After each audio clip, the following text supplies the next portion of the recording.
warahmatullahi wabarakatuh. Waalaikumsalam Waalaikumsalam warahmatullahi warahmatullahi wabarakatuh. wabarakatuh. Terima kasih kepada Akang dan Teteh yang telah hadir di kegiatan perkuliahan malam ini. Mohon maaf, untuk malam ini mungkin kita melaksanakannya secara online dulu.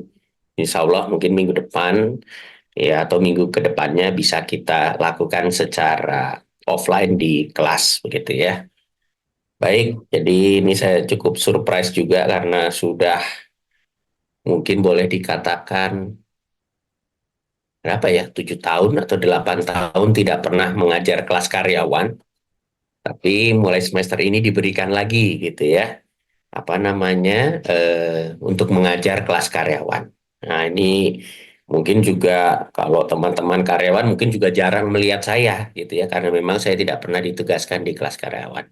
Tapi mungkin beberapa teman kemarin kelas karyawan saya mendapatkan bimbingan begitu ya, dan alhamdulillah sudah lulus semester kemarin. Namanya Kang Mustafa. Ya, mungkin kakak kelas Anda atau mungkin ada yang seangkatan dengan Kang Mustafa gitu ya. Jadi mungkin nanti ya kalau Anda memilih apa ya, kelompok keilmuan C misalnya, nah itu mungkin akan bertemu dengan salah satunya saya itu, karena kebetulan saya adalah koordinator di kelompok keilmuan KKC.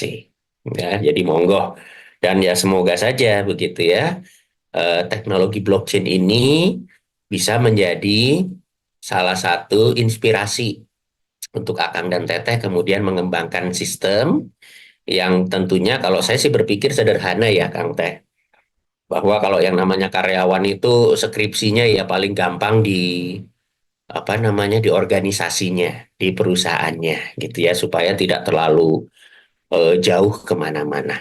Nah ini ya, mohon izin saya apa namanya slide share dulu.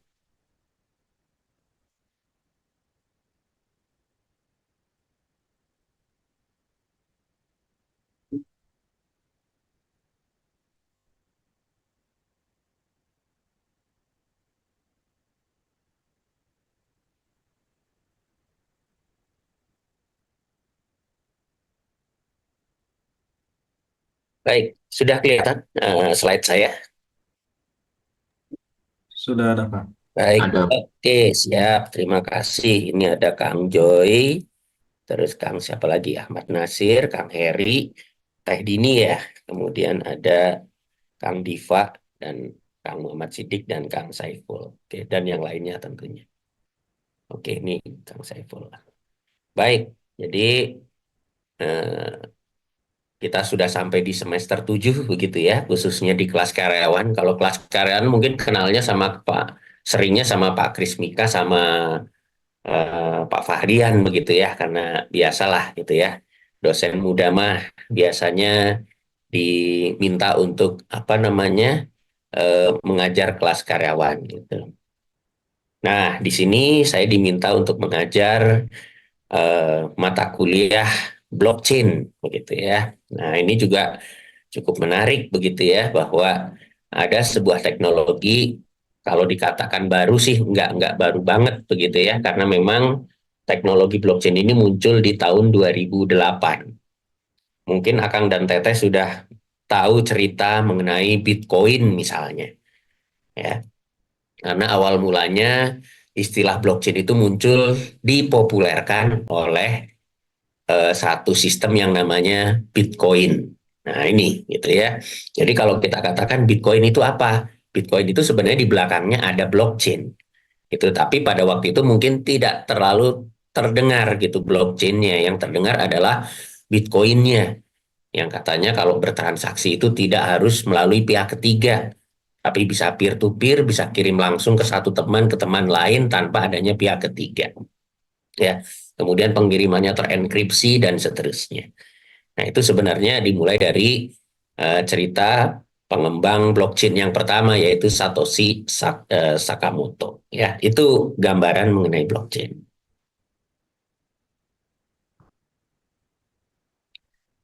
Nah, ini profil saya begitu ya. Kenapa kemudian tadi saya katakan kalau Akang dan Teteh pasti kenalnya ke Pak Fahrian atau ke apa namanya, Kang Krismika dan sebagainya begitu ya, karena mereka masih muda gitu ya. Sementara saya sudah cukup berumur begitu ya. Saya Nama saya Irawan Afrianto, lahirnya di Kebumen 5 April 79. Jadi sudah cukup sepuh lah kira-kira untuk dosen begitu ya. Saya di program studi Teknik Informatika Unikom sudah mulai tahun 2003 mengajarnya. Ya, jadi mungkin yang ya kayak Kang Fahrian ataupun Kang Krismika itu adalah dulu mahasiswa saya gitu ya, yang pernah saya ajar. Kemudian saya pendidikan S1-nya di Teknik Informatika Unikom, lulus tahun 2002. Padahal Unikom teh baru berdiri 2000 gitu ya. Kemana 3 tahunnya lagi? 3 tahunnya lagi adalah sebelum adanya Unikom, yaitu pada waktu itu masih berupa LPK, LPKIG, strip IG gitu ya, Indonesia German Institute. Ya kampusnya di situ-situ juga, cuma belum setinggi sekarang begitu ya itu. Kemudian tahun 2007 saya belajar di ITB di Teknik Elektro, mengambil bidang kekhususan Teknologi Informasi. Lulus tahun 2010. Dan sekarang ya tambah tidak kelihatan lagi di kampus begitu ya, karena memang kebetulan saya sedang menempuh studi S3 Ilmu Komputer di Bogor, di IPB University. Ya, itu. Kalau pengalaman pekerjaan saya, mungkin kalau di Unikom saya pernah jadi dosen kemahasiswaan, ya ini zaman-zaman dulu lah, tahun 2005 dan seterusnya. Pengelola jurnal komputer, saya juga pernah menjadi ketua program studi teknik informatika Unikom dari tahun 2010 sampai 2016, ya jadi 6 tahun atau 7 tahun begitu. Kemudian reviewer di beberapa jurnal komputer. Riset saya ini biasanya di Kemenristek, Dikbud gitu ya, ikut dalam hibah bersaing. Kemudian kalau di Jabar itu sekarang, dulu namanya BP3 Iptek, sekarang namanya BP2D kalau tidak salah gitu. Itu juga pernah ikut dalam hibah di sana. Kemudian beberapa hibah terapan hingga tahun ini juga mendapatkan hibah di Kementerian Dikbud. Kontak, nah ini bisa menghubungi saya lewat email irawan.aprianto@email.unikom.ac.id. Kalau butuh nomor HP nanti tinggal di chat saja gitu ya untuk proses komunikasinya. Gampang. Baik, jadi kalau kita berbicara teknologi blockchain sebenarnya ya boleh dikatakan begitu ya. Ini teknologi yang merupakan bagian dari revolusi industri 4.0 gitu ya. Seperti halnya AI, robotik, kemudian augmented reality atau virtual reality gitu ya. Kemudian muncul apa namanya? Teknologi semacam CPS gitu ya. Nah, kemudian juga blockchain di dalamnya, 3D printing, itu adalah teknologi-teknologi yang berada pada revolusi industri 4.0 yang sifatnya mendistraktif. Mendistraktif itu biasanya konotasinya itu kalau di bahasa Indonesia kan itu merusak, begitu ya. Tapi konteks merusak di sini adalah merusak tatanan SOP atau proses bisnis yang lama, yang konvensional, yang mungkin lambat, begitu ya, yang kemudian diubah menjadi lebih efisien. Kemudian ini ya kita semua, Akang dan Teteh sudah sampai di semester 7 begitu ya, artinya sebentar lagi sudah harus menyelesaikan skripsinya, begitu ya, tentunya dengan memilih topik dan tema begitu ya, yang kira-kira ya tentunya harus disukai. Gitu, karena apa? Ya kita mengerjakan sesuatu kalau tidak disukai itu berat gitu ya. Ya artinya tema apa nih kira-kira yang menarik kemudian bisa dieksekusi dalam waktu ya sekitar 6 bulan kira-kira begitu. Di semester ini pun ada mata kuliah proposal skripsi ya. Nah, di mana diharapkan Akang dan Teteh itu sudah bisa menuliskan kira-kira proposal skripsi apa ya, tema apa yang sekiranya mau dikaji. Kalau KKC mungkin kemarin ikut sosialisasi mungkin ya, apa namanya, mata kuliah apa namanya proposal skripsi gitu, mungkin diwakili oleh siapa ya KKC saya lupa. Tapi intinya adalah KKC itu ada pada bidang keilmuan multimedia, kemudian keamanan informasi, kemudian juga jaringan komputer. Tapi ya dengan tambahan lainnya silahkan saja. Tapi core-nya itu kita ada di sana. Ya, termasuk teknologi blockchain ini. Ya, karena memang teknologi blockchain itu didesain ada cerita networkingnya, ya, sistem terdistribusinya, kemudian juga ada optimasinya, kemudian juga ada eh, keamanannya. Ya, jadi sebenarnya blockchain itu paket lengkap dari sebuah keilmuan, begitu ya. Transaksinya terdistribusi. Ketika dikirimkan terenkripsi, gitu ya. Jadi memang ini teknologi yang boleh dikatakan sudah komplit, begitu ya. Dalamnya itu ada bermacam-macam, termasuk struktur datanya. Nah, dulu kan belajar struktur data ya. Kalau melihat blockchain nanti Anda pasti akan ingat, akan dan teteh.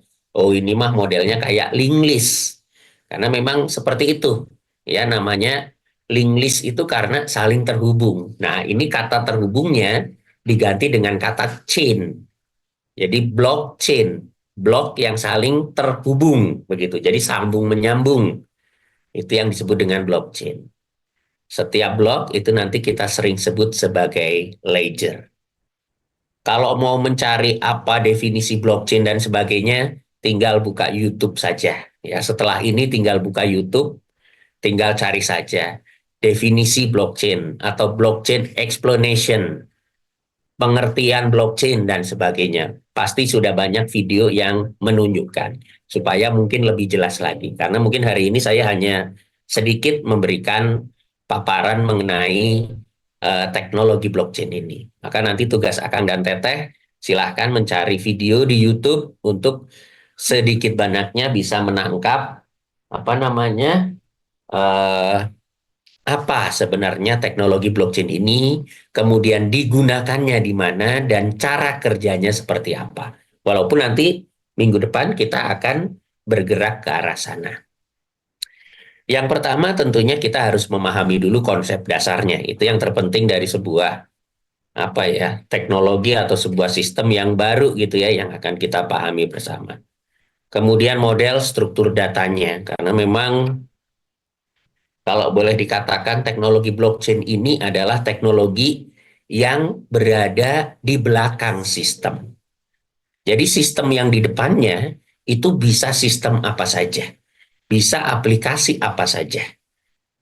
Misalnya, Pak, saya punya sistem rekap medik, bisa nggak belakangnya pakai blockchain? Oh bisa. Gitu. Jadi orang itu ketika pakai aplikasi rekap medik, ternyata belakangnya blockchain. Kemudian apalagi ya yang sekarang sedang di negara kita tadi boomingkan blockchain. Hmm. Kementerian Pertanahan sedang membuat sistem sertifikat tanah digital. Belakangnya itu katanya mau pakai blockchain. Orang yang menggunakan sistem itu seolah-olah hanya menggunakan sistem informasi biasa. Tapi ternyata datanya diolah, di-manage, disimpan dalam lingkungan blockchain. Jadi blockchain itu sebenarnya ada di belakang layar. Gitu ya. Nah, tujuannya apa, Pak? Dan kenapa kok kemudian pakai blockchain? Apakah nggak bisa sistemnya cukup pakai database biasa misalnya? Ya, nah itu nanti kita akan punya pemahaman ke arah situ. Kenapa kemudian kok pakai blockchain? Gitu. Ya, ini konsep dasar dan strukturnya. Gitu. Ini kita pahami. Apa nggak bisa mengamankan atau validasi data ijazah itu cuma pakai sistem biasa? Kok sekarang ada Pak cerita-cerita sertifikat ijazah kok di blockchain kan? Ada apa dengan itu? Ya, karena tadi ya jawabannya ada tiga. Sebenarnya kalau kita berbicara sebuah sistem, ya sistem itu keinginannya adalah bisa trust, transparan, dan traceable. Ya, trust itu artinya sistemnya bisa dipercaya. Nah, bagaimana sebuah sistem itu bisa dipercaya? Ya, sebuah sistem itu bisa dipercaya kalau tadi ya, kemudian diamankan, kemudian juga penyimpanannya mungkin tidak hanya di satu tempat. Ya, itu lebih dipercaya. Yang kedua, transparan. Nah, artinya apa? Nah, ini sedikit unik memang ya, pemikiran dari blockchain ini. Transparan aja lah. Nah, kadang kita ngomong begitu ya. Transparan aja lah, Kang, gitu. Artinya apa sih? Artinya adalah terbuka, gitu ya. Ayo kita terbuka saja. Kalau dulu konsep keamanan sistem sederhana. Kalau Anda ingin menyimpan sebuah rahasia, maka itu harus disimpan, ditutupi, dan seterusnya. Ya, tapi sekarang dengan teknologi blockchain itu pemikirannya dibalik, bahwa ketika kita menyimpan data di blockchain, maka data itu akan disebarkan ke semua orang, ke semua peer, ke semua node yang ada di dalam lingkungan blockchain-nya. Atau semua tahu, Pak. Betul. Sehingga apa yang terjadi kalau semua orang tahu? Maka orang yang menyebarkan atau memasukkan data itu diharapkan tidak berbohong. Kenapa? Karena datanya dipegang oleh semua orang. Ya, itu konsepnya. Ya, konsep blockchain ini. Artinya apa? Jadi kalau Anda bohong, Anda akan ketahuan ke semua orang bohongnya. Tapi ketika Anda jujur, semua orang tahu Anda jujur. Gitu. Dan ketika semua data dipegang oleh semua orang, ketika ada proses manipulasi, misalnya ada sebuah sistem yang dihack, kemudian sistemnya diubah. Kalau menggunakan sistem centralized, maka datanya di database akan terubah. Karena hanya di satu tempat. Semua orang yang melihat, melihat ke satu tempat. Artinya apa? Salahnya berjamaah. Ya, karena kita melihat datanya di satu tempat. Berbeda dengan blockchain. Data dipegang oleh kita semua. Kang Indi pegang, Kang Saipul pegang, Teh Maya pegang, dan semuanya pegang. Ketika ada orang hacker yang mencoba untuk memanipulasi data di blockchain, maka tadi akan terlihat ketika datanya berubah di satu node, node lainnya tidak akan ikut berubah. Gitu ya, karena kita punya ledger yang sama. Ketika ada perubahan itu, pasti kita akan teriak. Loh, sana kok node-nya beda sendiri ya. Pasti ada yang memanipulasi. Artinya apa? Blockchain lebih mudah di trace. Blockchain cocok untuk cerita audit. Ya, itu. Kenapa? Datanya tersebar. Kalau ada satu yang mencoba melakukan manipulasi, itu mudah auditnya. Jadi artinya apa? Sistem-sistem untuk auditing bisa menggunakan teknologi blockchain. Yang ketiga adalah traceable, tertelusur. Ya, itu. Teknologi blockchain karena bentuknya link list, rantai, begitu ya, yang saling terhubung, artinya kita dengan mudah bisa menelusuri satu rekam jejak, rekam jejak, rekam jejak sebelumnya. Catatan-catatan sebelumnya mudah kita telusuri. Contoh yang paling gampang apa ya untuk ini? Sistem ketertelusuran misalnya kopi Indonesia. Kopi Indonesia itu sudah diekspor sampai ke luar negeri, ke London, ke Amerika, dan sebagainya. Ketika mereka akan beli kopi Indonesia, mereka bisa nanya, asli ini enggak kopi asli Indonesia? Tidak. Pangalengan bukan, Toraja bukan. Bagaimana cara orang itu bisa menjelaskan bahwa iya betul kok ini tuh kopi asli dari Indonesia? Maka kita bisa menyediakan barcode, QR code di kemasan kopi tersebut. Kita scan pakai handphone, maka kemudian histori kopi itu dari dia dipetik, kebunnya di mana, petaninya siapa, pengolahannya bagaimana, kemudian gudangnya di mana, dikirim lewat apa, dan sebagainya, itu akan tertelusur. Ya, dan ini sudah menjadi konsep yang umum misalnya di Amerika sana Walmart. Ya, itu. kita ingin mengecek daging, tinggal scan aja QR code-nya. Itu akan tertelusur sampai ke sapinya, sampai ke peternakannya, sampai ke makanannya. Begitu. Kenapa hal-hal seperti itu perlu ditelusur? Daging perlu ditelusur, ikan perlu ditelusur. Ya, kalau saya disertasinya itu terkait dengan sawit. Kenapa buah sawit harus tertelusur? Ya, untuk menjamin, ya, kalau ikan mungkin daging itu kesegarannya. Apakah betul yang kita terima ini daging yang masih segar? Itu kita bisa telusuri. Nah, kalau untuk saya di sawit, apa kepentingan blockchain ketertelusuran ini, Pak? Untuk mendeteksi legalitas lahan sawitnya.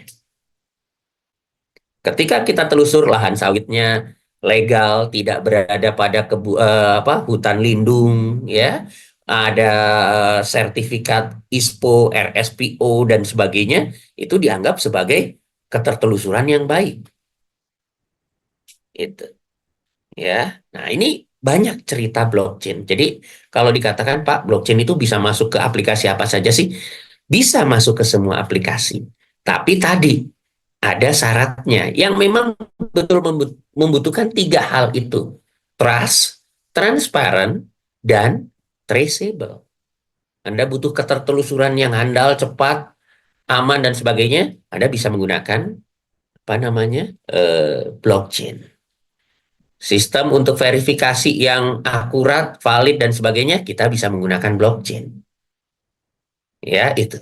Ya, nanti secara bertahap minggu depan mungkin secara konsepnya akan lebih tergambar. Tapi malam ini silahkan lihat dulu beberapa video di YouTube begitu. Ya, itu akan membuat kita jauh lebih paham begitu ya daripada saya ngomong di sini apa ini teh blockchain begitu ya. Nah, nanti Akang dan Teteh boleh browsing dan lihat YouTube.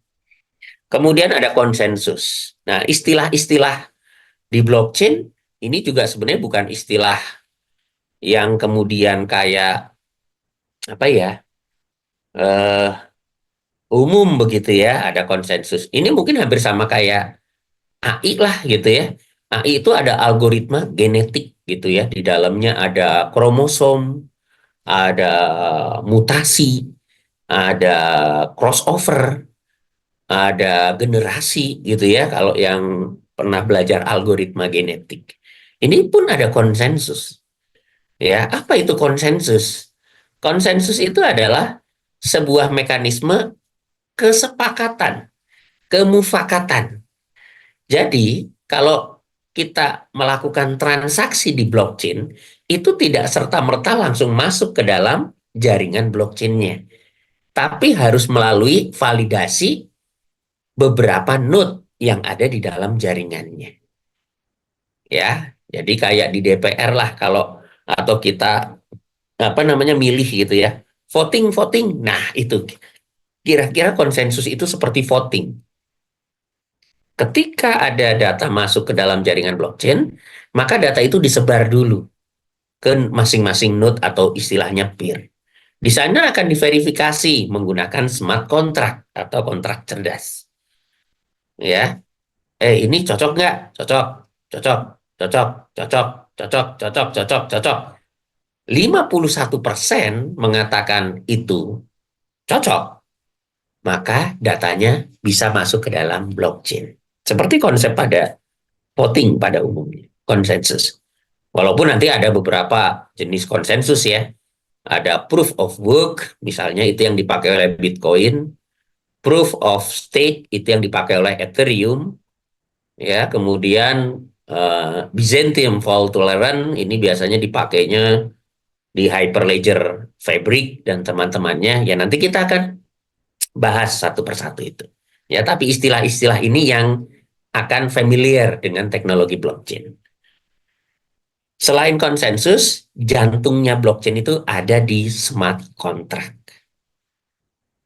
Ya, jadi smart contract, kontrak cerdas, tapi sebenarnya tidak cerdas karena tidak ada AI-AI-nya di dalamnya. Ya, ini semacam aturan bisnis saja yang dibuat dalam sebuah program, ya, dan itu tugasnya untuk memvalidasi data saja. Itu setiap transaksi harus melalui kontrak cerdas ini atau smart contract. Ya, itu. Nah, ini tentunya menjadi penting karena tadi proses bisnis yang bekerja pada sistem satu dengan sistem lainnya kan berbeda. Maka smart kontraknya pun akan berbeda-beda. Ya, bergantung kepada proses bisnis yang dijalankan. Itu diletakkan di dalam smart kontraknya. Ya, itu. Kemudian bicara keamanannya, setiap blok itu dilengkapi dengan fungsi hash. Hash itu biasanya menggunakan public key dan private key gitu ya untuk enkripsi atau kriptografinya. Kemudian juga menggunakan SHA 256 begitu ya untuk kemudian mengenkripsi datanya, membuatnya menjadi hash previous dan hash setelahnya. Itu yang kemudian disambungkan.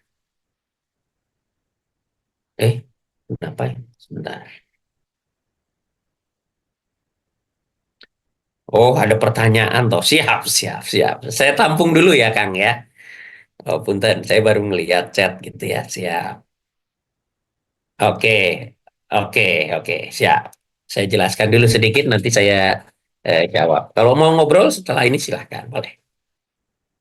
Kemudian, tadi ini saya rada batuk. Masalah scalability-nya. Nah, ini sebenarnya teknologi blockchain juga bisa kita kembangkan, begitu ya. Saya di S3 ini kebetulan terlibat dalam beberapa proyek blockchain begitu ya di Kementerian Keuangan kami membangun yang namanya INSW chain begitu ya di lingkungan Kementerian Keuangan gitu. Itu kita kembangkan ke arah sana. Kemarin sertifikat halal itu juga kita kembangkan ke arah apa namanya teknologi blockchain. Ya, jadi memang secara keluasan ini bisa kita perluas gitu ya sesuai dengan kebutuhan kita. Interoperabilitasnya ya ini harus menyesuaikan dengan infrastruktur. Mungkin memang yang sedikit menjadi challenge atau tantangan adalah masalah infrastruktur. Ya, kalau kita berbicara blockchain karena sistem terdistribusinya ya membutuhkan harusnya itu banyak virtual machine yang berjalan, server yang berjalan secara apa ya paralel, konkuren dan sebagainya. Ya, terkadang tadi kalau yang skripsinya mengenai blockchain, ya nanti tinggal dilihat begitu ya skripsi apa saja yang pernah blockchain, nanti saya share datanya begitu ya. Itu masih menggunakan single server saja gitu ya gitu. Jadi semua node-nya ada di dalam satu server. Tapi sebenarnya itu diimplementasikan nanti disebar ke beberapa node itu tidak menjadi masalah, tinggal masalah apa namanya konfigurasinya saja. Ya. Kemudian terkait dengan tadi yang saya katakan industri apapun ini bisa masuk dan menggunakan teknologi blockchain. Ya, arsitektur menggunakan teknologi blockchain bisa gitu ya untuk misalnya menghitung apa umur gedung, kemudian melalui proses bidding, pembangunan gedung sampai penghancuran gedung itu semuanya disimpannya di dalam blockchain. Kemudian saya juga terlibat dalam hibah blockchain di, oh iya saya lupa, eh, Dinas Kependudukan, Disdukcapil Kota Cimahi yang di Jalan Aruman itu. Nah, mereka juga akan mengembangkan, ya sedang mengembangkan bersama kami dan tim dari UPI eh, teknologi blockchain untuk data kependudukan. Ya, ini data kependudukan pun akan kita blockchain kan. Ya, sertifikat tanah Pak Menterinya, Kang Menterinya sudah bisik-bisik belakangnya mau pakai blockchain, gitu ya. Sertifikat halal itu sudah pakai blockchain, ya di BPJPH atau apa itunya teh nama itunya. Ya, jadi banyak begitu. Nah, kemudian mungkin Akang dan Teteh pernah dengar ada yang public blockchain, ada yang private blockchain, kemudian ada cryptocurrency tadi yang ditanyakan betul, gitu ya. Nah, akan kita bahas setelah ini. Tapi intinya tadi, ya, bahwa teknologi blockchain ini minimal itu bisa menjadi sebuah solusi gitu dari permasalahan-permasalahan khususnya tadi yang membutuhkan tiga hal: transparan, dan traceable.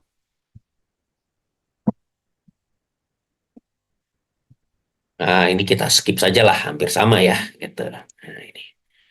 Materi perkuliahan, ya mulai minggu depan kita akan mengenal teknologi blockchain. Ya syukur-syukur malam ini sudah didengarkan, ditonton dulu video-video yang ada di YouTube. Mau yang bahasa Indonesia mah enggak, mau yang bahasa Inggris silahkan, sama aja gitu ya.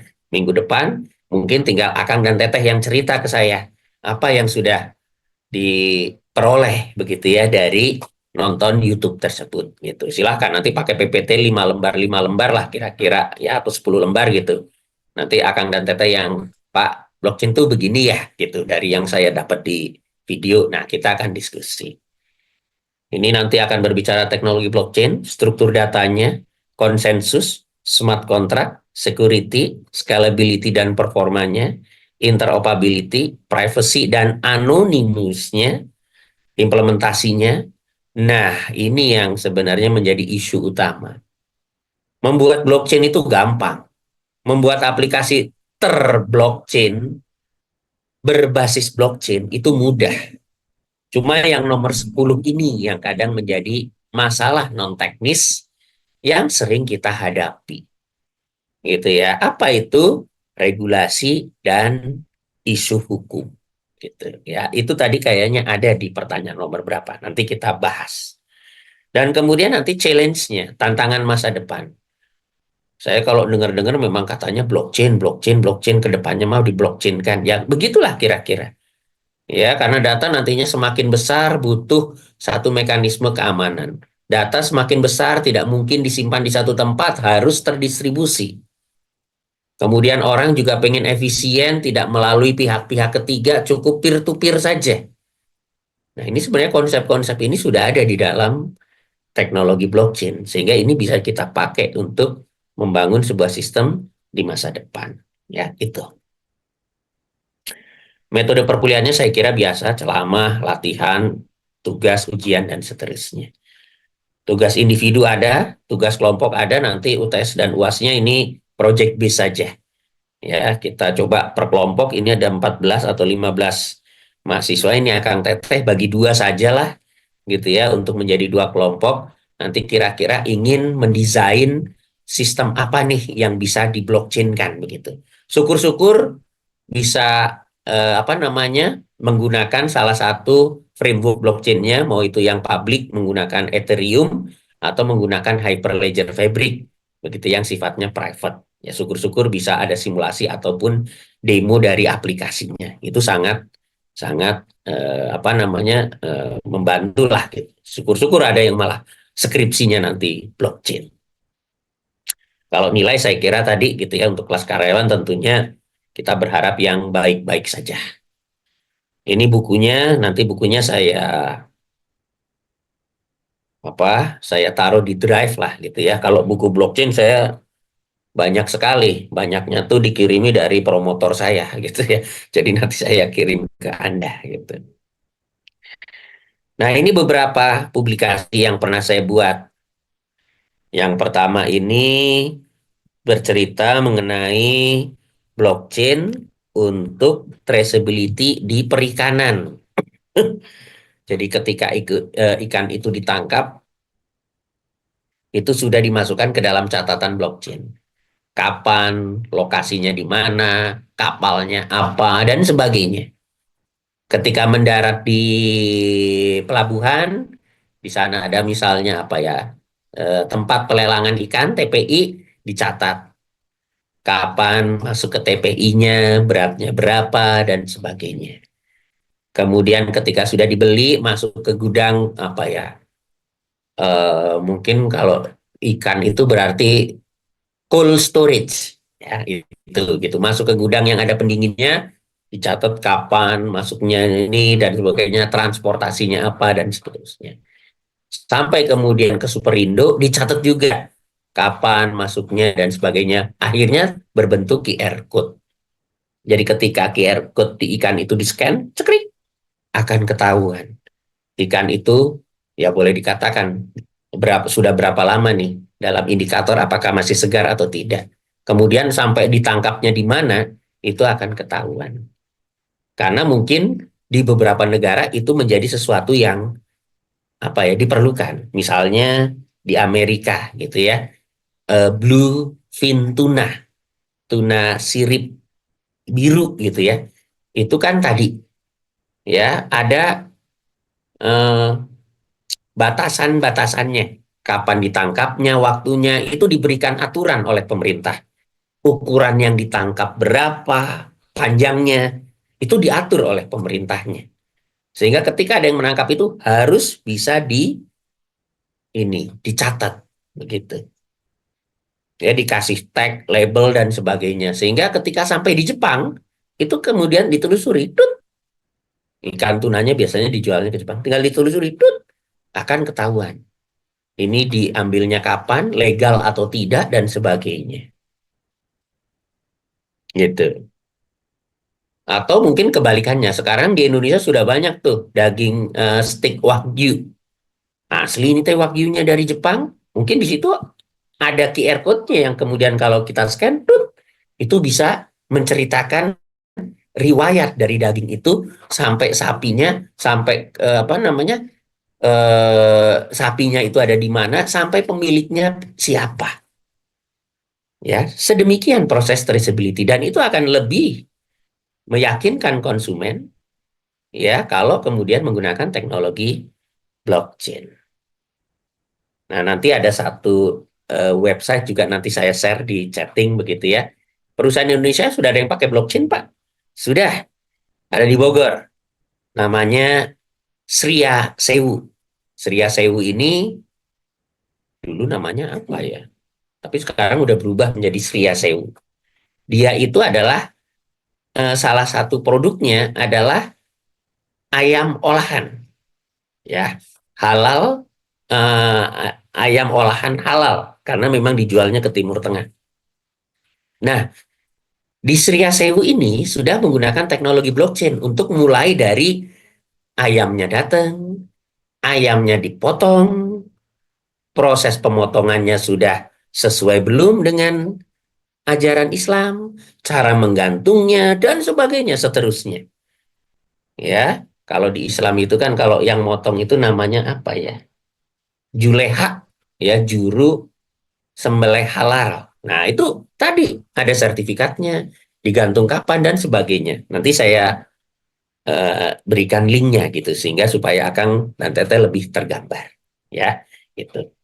Kemudian ini yang kedua, ini saya publikasikan di jurnal Matrik. Ini terkait dengan learning outcome. Jadi kan sekarang ada proses apa namanya, ada MBKM itu ya. Mahasiswa itu belajar di luar, ada yang apa namanya ikut ke sana, ikut ke sini dan sebagainya. Nah, itu dicatatnya di dalam blockchain oleh kami. Nah, ini untuk Unicom sebenarnya gitu ya. Kami coba menggunakan teknologi blockchain juga. Kemudian yang ketiga ini mahasiswa S1 ya, membuat verifikasi sertifikat kerja di Balai Kerja di Kota Bandung begitu ya, menggunakan platformnya public blockchain. Kemudian kalau ini Hyperledger Fabric digunakan untuk apa namanya e-commerce. Kemudian ini cerita mengenai ya blockchain itu bisa mendisrupting gitu ya agroindustri di Indonesia.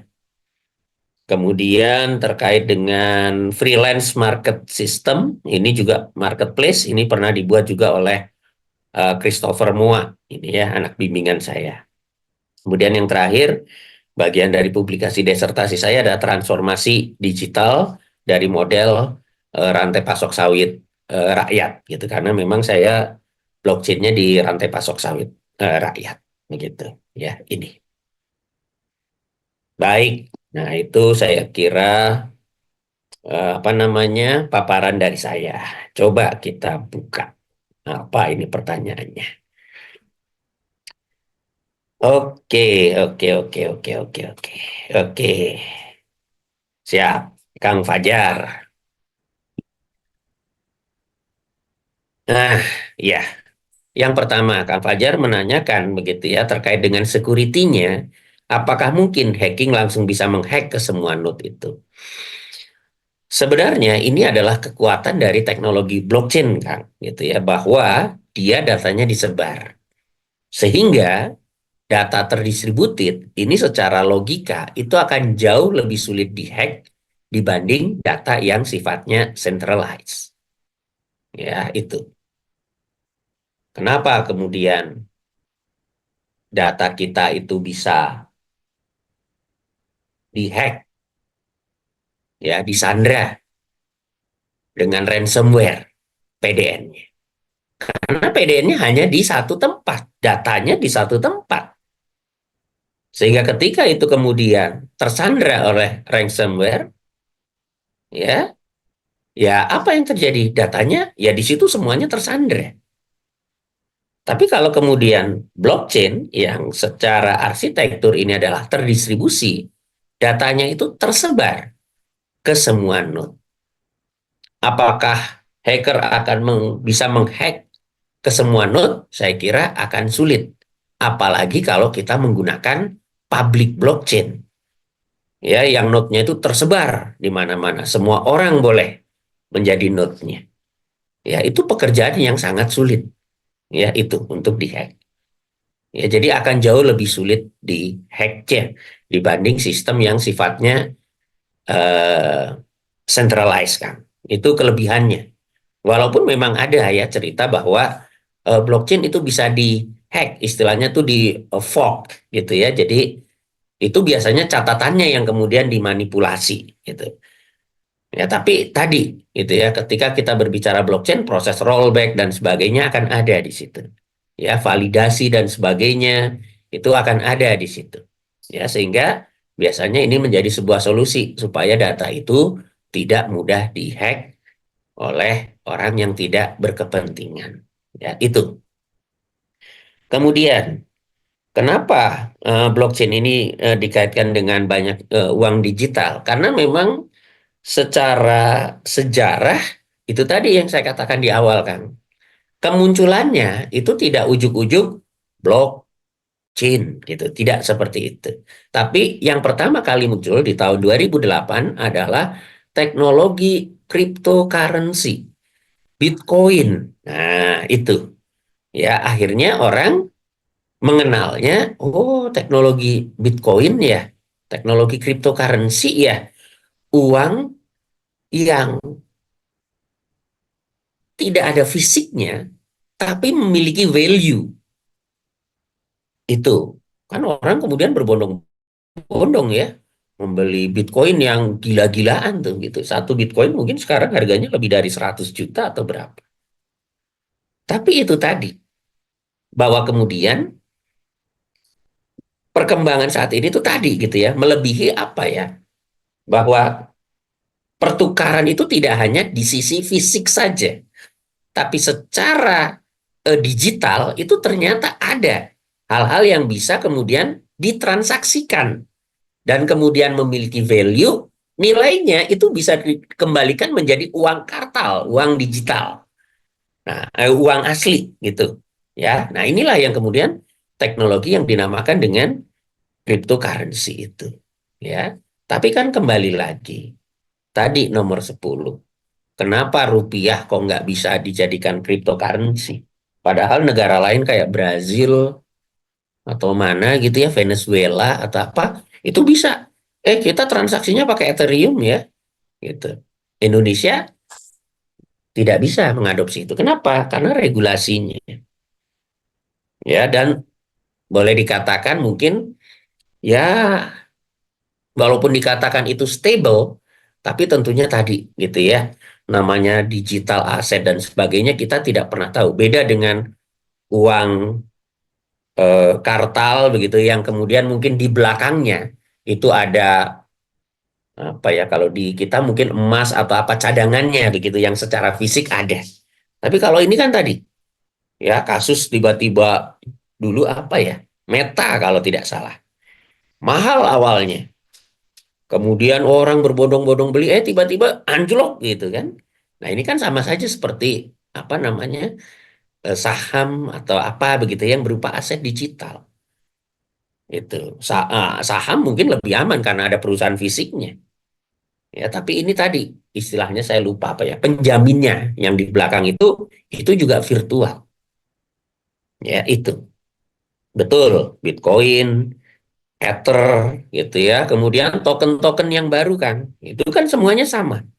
Ya, dia memiliki nilai atau value yang bisa diperdagangkan. Makanya kemudian muncul istilah yang disebut non-fungible token, NFT.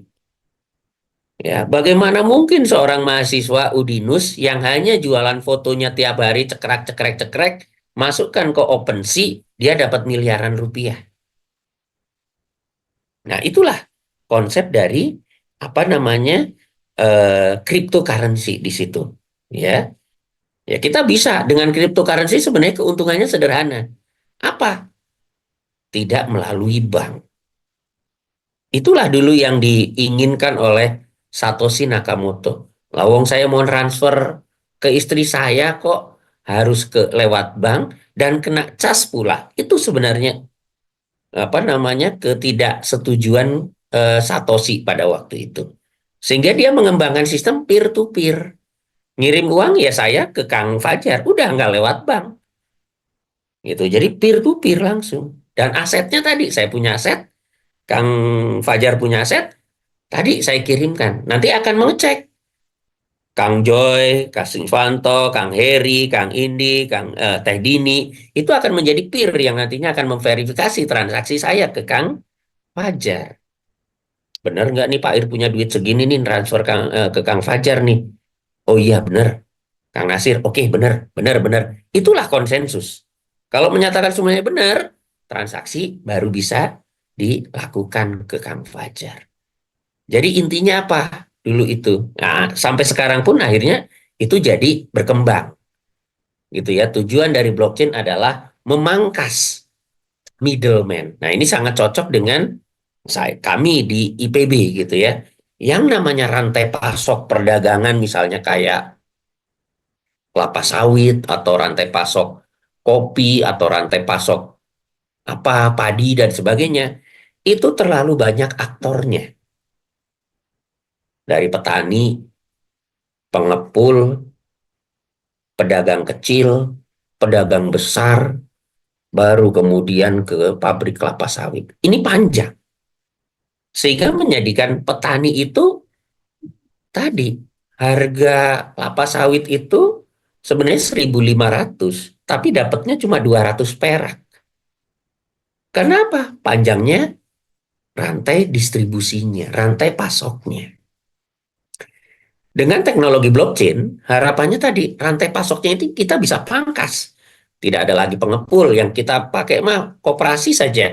Petani ke koperasi, koperasi ke PKS. Selesai.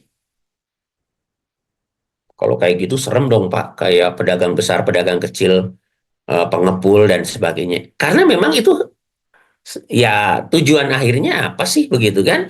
Kita ingin mensejahterakan petani. Iya, itu kan yang terpenting. Gitu ya, petani yang capek apa pupuk mahal dan sebagainya kok cuma dapat 200 gitu loh. Nah, teknologi blockchain itu diharapkan bisa menjamin itu. Selama petani ini pun juga melakukan hal yang jujur ketika bertransaksi. Itu sebenarnya landasan blockchain. Ya, jadi landasan blockchain ini adalah kita itu diminta jujur. Wah, Pak, kalau kayak gitu kan bohongin juga bisa, tapi tetap kalau blockchain tersebar tadi, kebohongan kita pun juga ikut tersebar. Sehingga ketika kebohongan itu tersebar, ketika kita transaksi lagi mungkin tidak akan dipercaya. Gitu. Jadi memaksa user yang ada di dalam lingkungan blockchain untuk fair, untuk apa namanya jujur, sehingga tadi itu menjadi trust yang tinggi. Ya, yang dijual tadi, gitu ya, value-nya, gitu, nilainya kan. gitu. Itu yang dijual sebenarnya, dan itu tadi ya, bahwa di sana tuh sudah ada.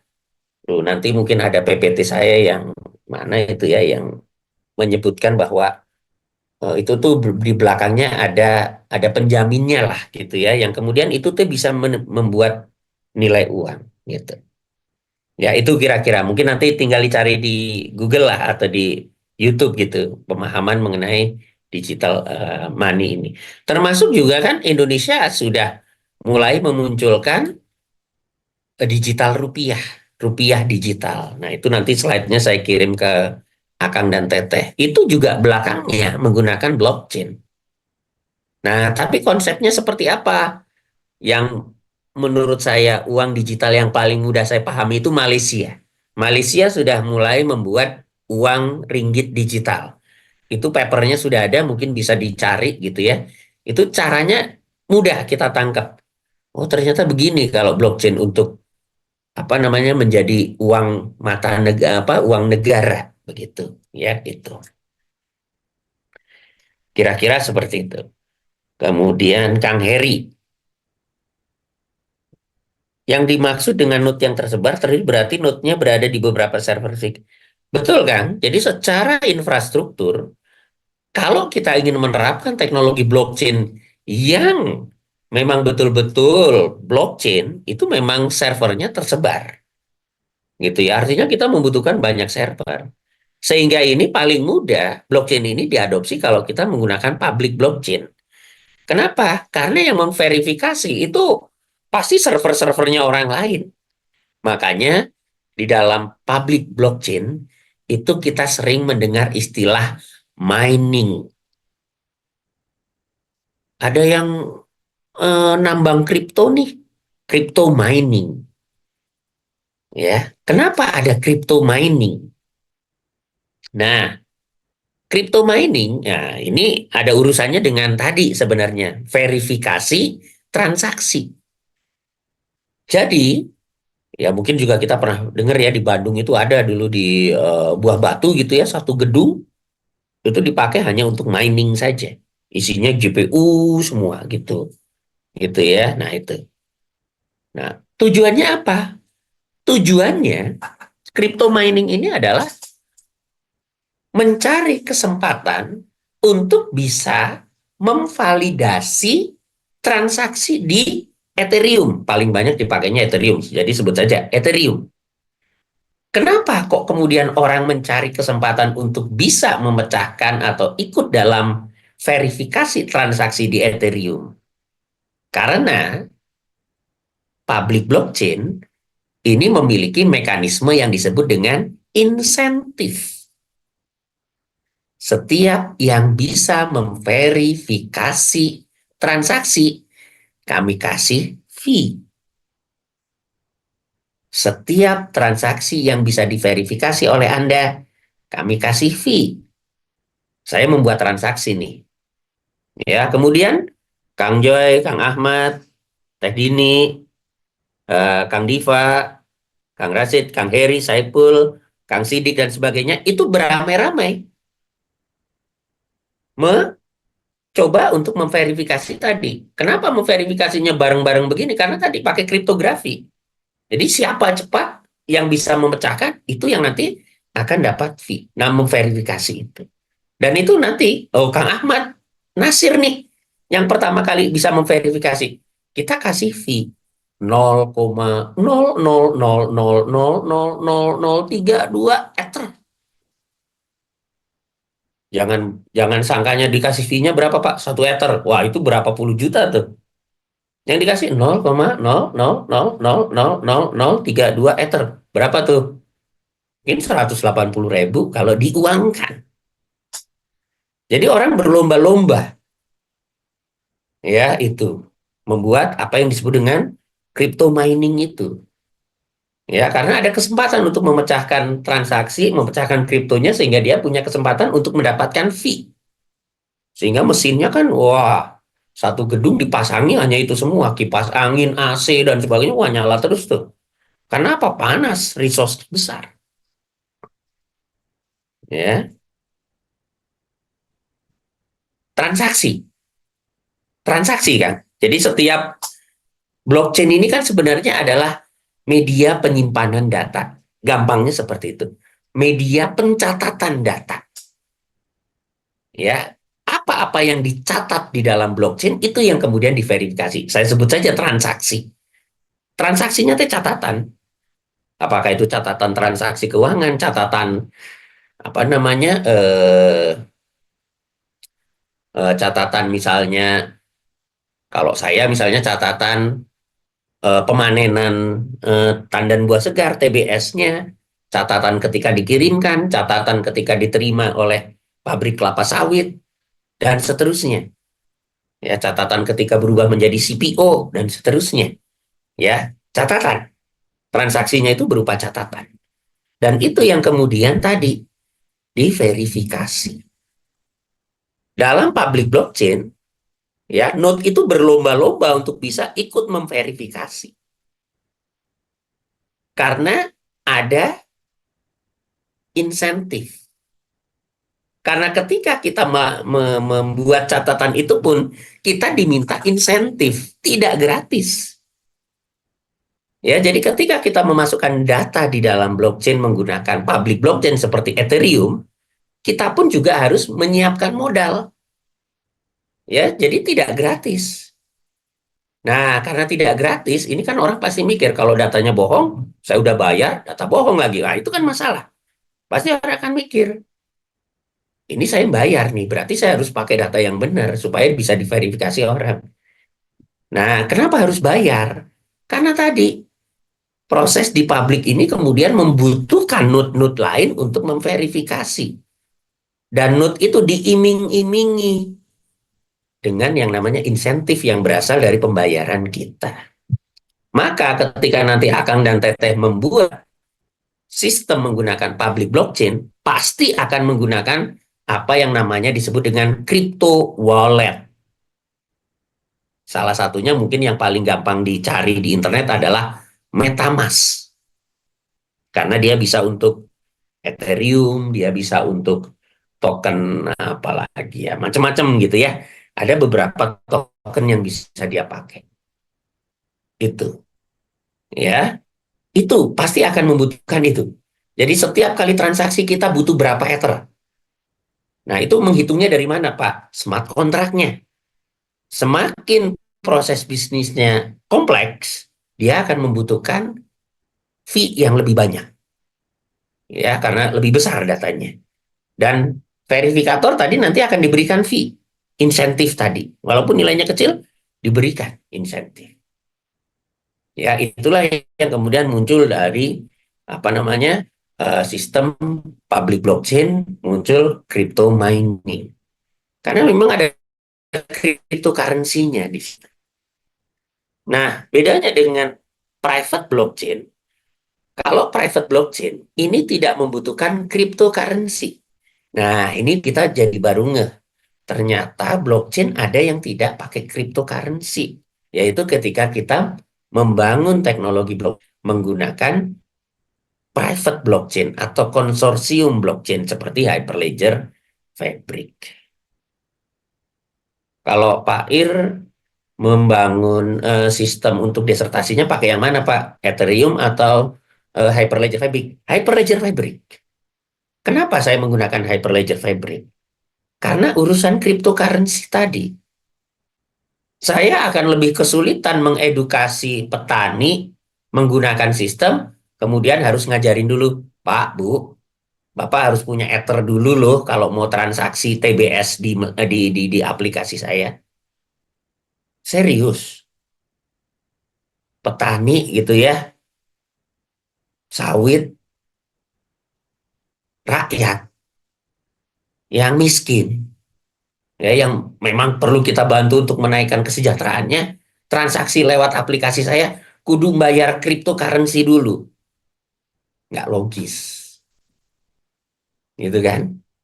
Tapi memang ada beberapa yang memang cocoknya pakai public blockchain. Oh, nggak masalah. Sistem misalnya seperti, kalau saya tadi ya, kenapa saya pakai private blockchain? Karena tadi aktor-aktornya saya kira tidak membutuhkan cryptocurrency dalam proses transaksinya. Ya, jadi kita fasilitasi pakai private ataupun konsorsium blockchain yang memang tidak ada cryptocurrency-nya. Ngajarin ke petani cryptocurrency, waduh itu urusannya bisa satu semester sendiri itu. Ya, itu.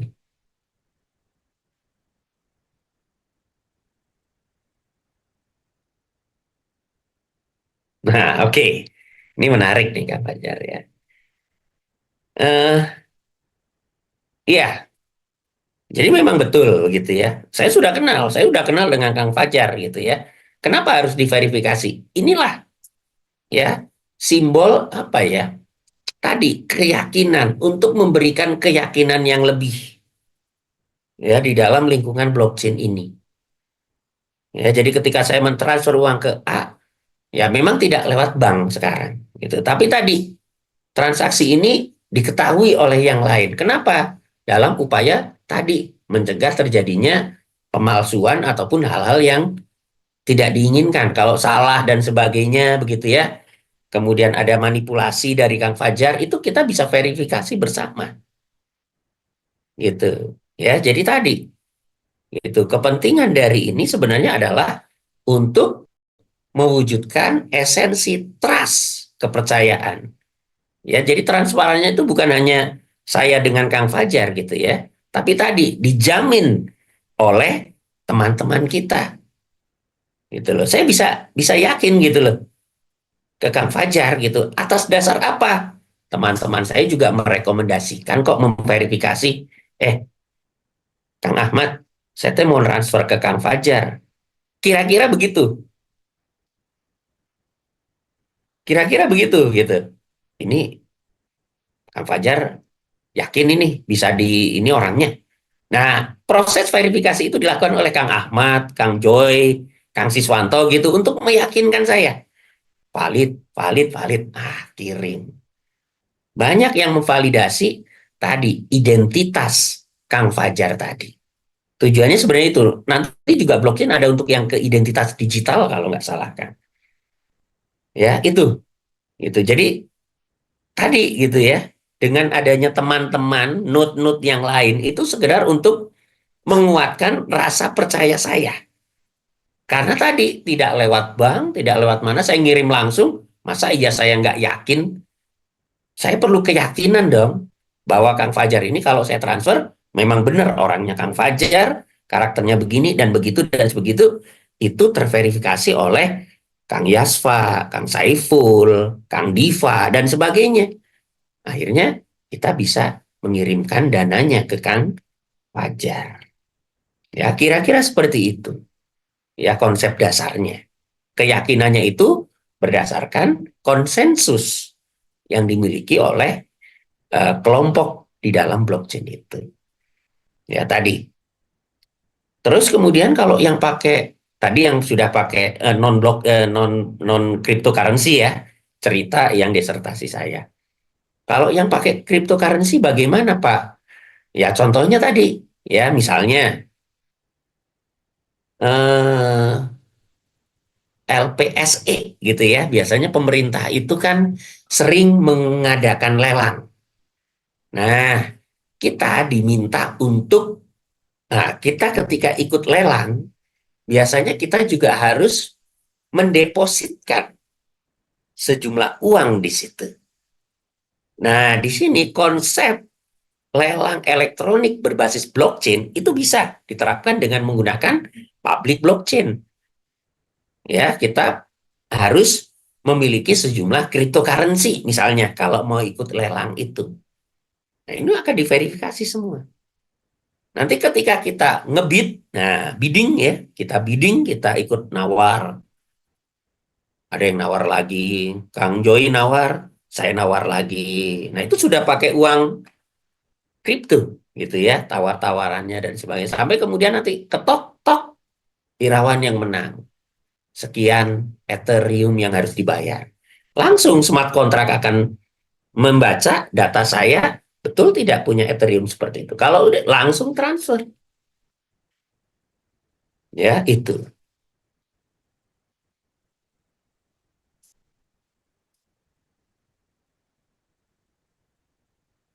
Oke, Kang Heri. Nah, ini juga menjadi pembeda dari sisi scalability. Ketika kita berbicara verifikasi, khususnya untuk public blockchain, ya, karena sifatnya public, node-nya atau tadi yang dikatakan server fisiknya tadi di mana-mana, Pak, betul, itu sangat banyak, maka proses verifikasinya itu pasti akan membutuhkan waktu. Sebagai informasi saja kalau tidak salah, ya, di Ethereum itu satu transaksi ya bisa masuk ke dalam blockchain terverifikasi itu lebih kurang waktunya 3 menit. Baru kemudian data kita itu ada di dalam list blockchain di Ethereum. Kenapa?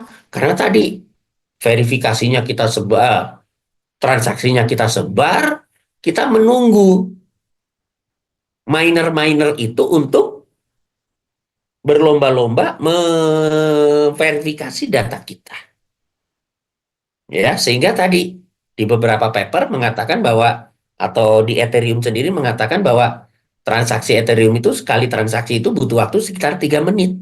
Karena tadi dia public sifatnya. Ya, disebarkan ke semua node. Nanti kalau ada node yang sudah oke, oke, oke, oke, berapa persen dari itu baru kemudian dicatatkan. Dan ketika kita tahu apa namanya data kita sudah masuk ke dalam jaringan blockchain-nya, itu sudah bisa dipastikan bahwa data kita sudah diverifikasi oleh sejumlah node, begitu kan. Ya, jadi kita tinggal melihat saja sampai kalau di Ethereum itu nama aplikasinya untuk melihat sudah terverifikasi atau sudah tersimpan di jaringan Ethereum-nya itu namanya Etherscan kan. Browsing saja Etherscan. Ya, nah itu kalau dibuka itu isinya adalah transaksi yang sudah terverifikasi. Dan itu biasanya tadi kalau kita simulasikan memasukkan data apa ya yang dulu pakai ya yang itu yang Yayan itu menggunakan apa namanya data ini kemudian kita masukkan save atau masukkan ke blockchain itu biasanya loading nunggu dulu beberapa menit baru kemudian terverifikasi atau tersimpan di blockchain. Kenapa? Karena tadi dia mengirimkan datanya ke banyak blockchain.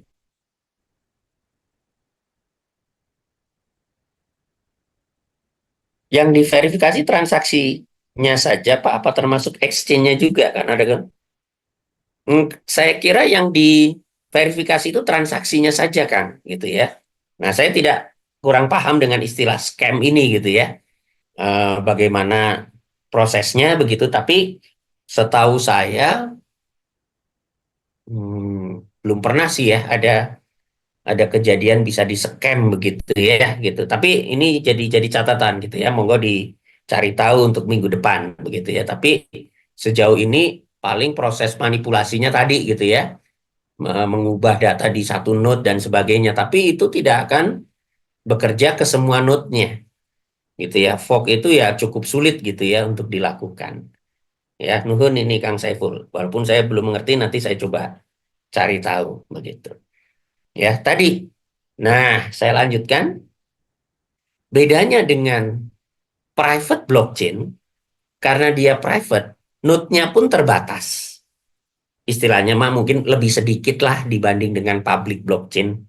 Private blockchain itu mungkin satu perusahaan dan anak-anak perusahaannya, misalnya ada 20, 30 membentuk satu jaringan blockchain misalnya. Nah, di dalam public blockchain, ini akan jauh lebih cepat terverifikasinya dokumen tersebut. Bukan karena jumlahnya sedikit, tapi tadi biasanya public blockchain, private blockchain ini menugaskan beberapa node yang kita anggap sebagai node terpercaya itu menjadi mekanisme untuk pengambilan konsensusnya. Jadi ada 20, mungkin kita hanya ngambil 5 nih node yang kita percaya sebagai verifikatornya. Jadi itu akan jauh lebih cepat prosesnya. Gitu. Walaupun dalam tanda kutip istilah keblockchainannya jadi kurang blockchain. Karena apa? Ya tadi gitu ya, apa namanya, tidak semua pihak dilibatkan di dalam konsensusnya. Hanya ini kan bisa saja kong kali kong, Pak, begitu. Ya tadi gitu ya, karena untuk mengejar kecepatan. Jadi Hyperledger Fabric itu bisa sampai kecepatannya sampai 15.000 transaksi per menit dan sebagainya. Ethereum itu mungkin hanya 300 sampai 500 transaksi per menitnya. Nah, ini dikembalikan kepada organisasinya.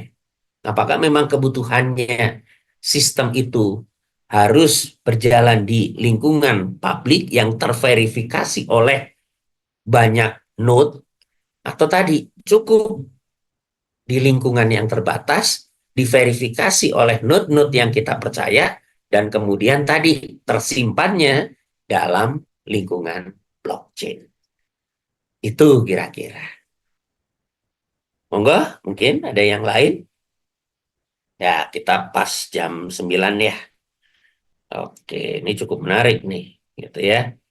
Ya, saya kira dengan melihat YouTube dan sebagainya, mungkin tadi juga dicek apa namanya, eh, penjelasan dari saya bisa dicek dan recheck begitu. Kira-kira sudah sesuai atau belum begitu ya. Dan tadi begitu, kepentingan kita terhadap blockchain ini untuk pengembangan sistem nantinya seperti apa.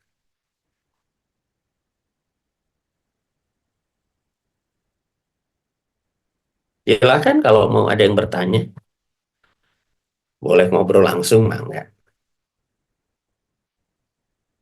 Saya siapkan absensinya dulu. Oh, sebentar. Ini nomor HP saya, Kang. Teh.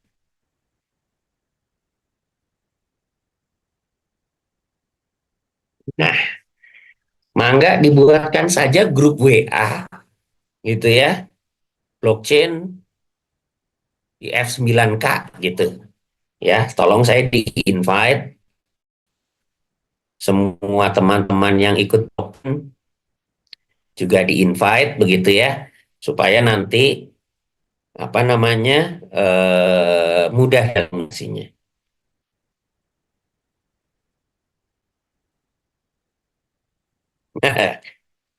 Kalau tidak ada miner yang berpartisipasi di dalam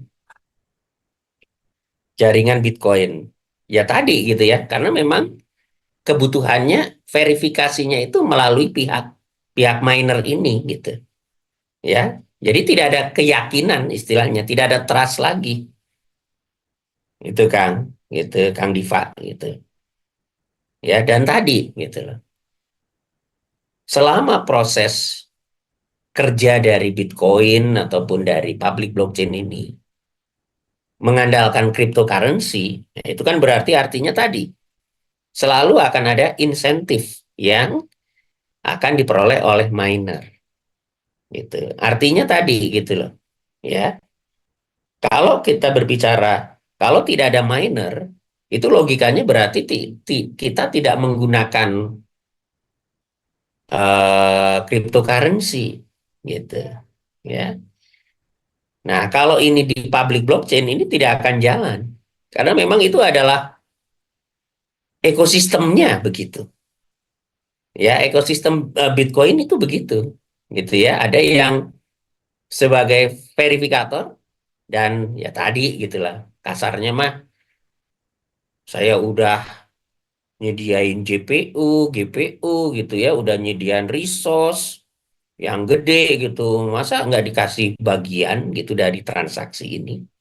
Nah, itulah yang kemudian disebut insentif tadi. Ya, itu. Jadi betul. Jadi kalau tidak ada miner, ya, ya tidak akan terverifikasi. Tapi ya tidak ada yang seperti itu gitu. Kenapa? Karena ketika setiap kali kita melakukan transaksi di public blockchain, itu kita saja sudah harus menyediakan insentif. Gitu. Kita sudah mengeluarkan dana gitu melalui digital wallet kita ya di Ethereum. Mungkin nanti bisa ditunjukkan ya aplikasinya. Jadi ketika kita mau melakukan transaksi, kita itu harus punya deposit dulu di crypto wallet kita, gitu ya, berapa token, berapa ether dan sebagainya. Nah, tentunya kalau dalam simulasi ini tidak perlu Kang begitu ya, karena ada kita mensiasati, namanya juga pengembangan ya. Apa namanya? Tidak perlu khawatir, Pak. Nanti kan tugas akhirnya disuruh bikin aplikasi berbasis blockchain. Saya mau pakai Ethereum, Pak. Masa iya saya kudu beli Ethernya dulu untuk bisa bertransaksi dan sebagainya? Nah, tidak. Kita bisa mensimulasikan public blockchain itu secara private dengan menggunakan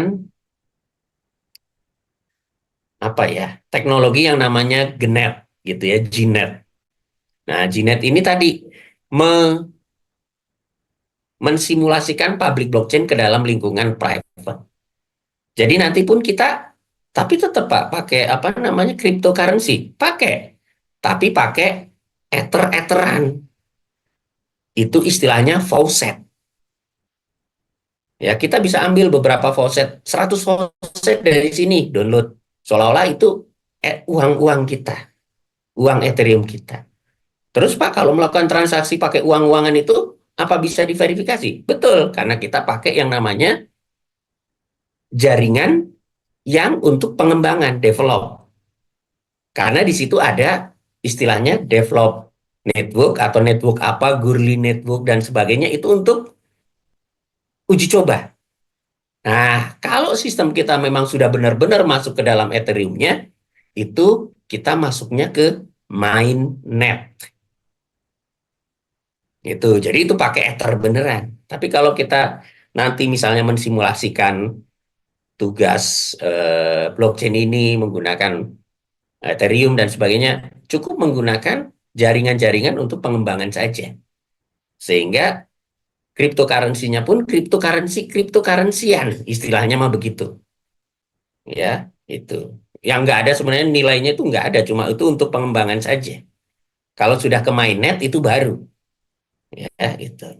Jadi pertanyaan Kang Diva tadi, ya pasti akan ada miner Kang, karena tadi kalau tidak ada miner yang memverifikasi transaksi itu, data itu nggak bisa masuk ke dalam jaringan blockchain-nya, gitu.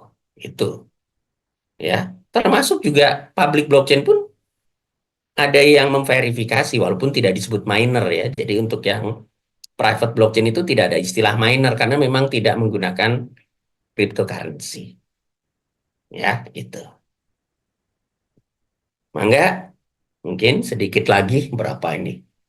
Ya, 7 menit lagi kita masih bisa ngobrol.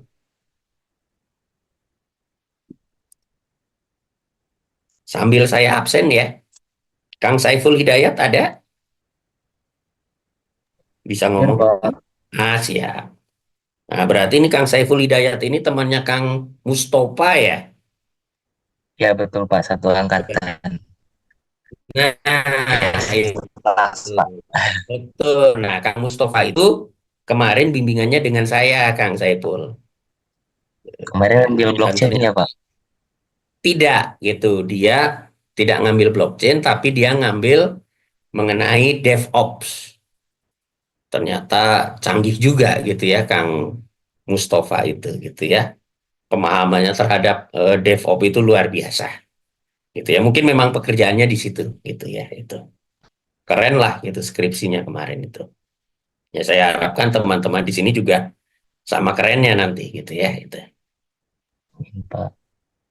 Kang Rahmat Hakim, Putra Tambunan, ada? Tidak ada. Kang Faya, Hadir, Pak. siapkan. Kang Fikri, tidak ada. Kang Muhammad Sidik, Nur Rizki, Hadir, Pak. oke. Kang Indi, Hadir, Pak. oke. Kang Siswanto, Hadir, Pak. oke. Teh Dini, Hadir, Pak. oke. Kang Yasfa, Kang Joy, Hadir, Pak. siap. Kang Heri, Hadir, Pak. oke. Kang Diva, siap. Kang Ahmad Nasir, Hadir, Pak. oke. Kang Fajar Alam, Ada, Pak. siap, oke. Ada yang belum saya absen? Mungkin karena belum perwalian. Sudah semua ya. Baik.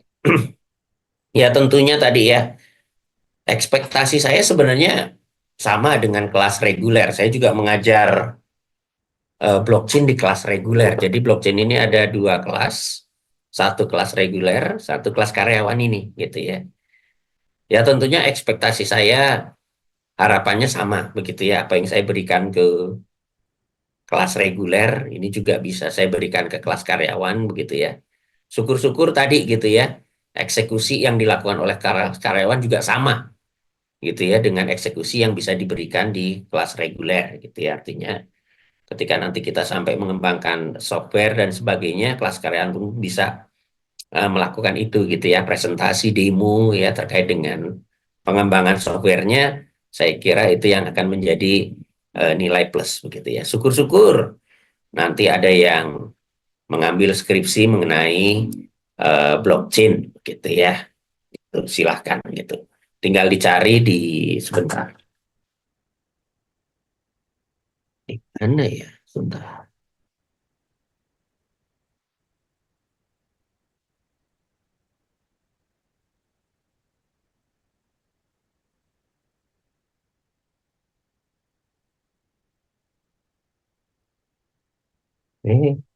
Sudah berubah.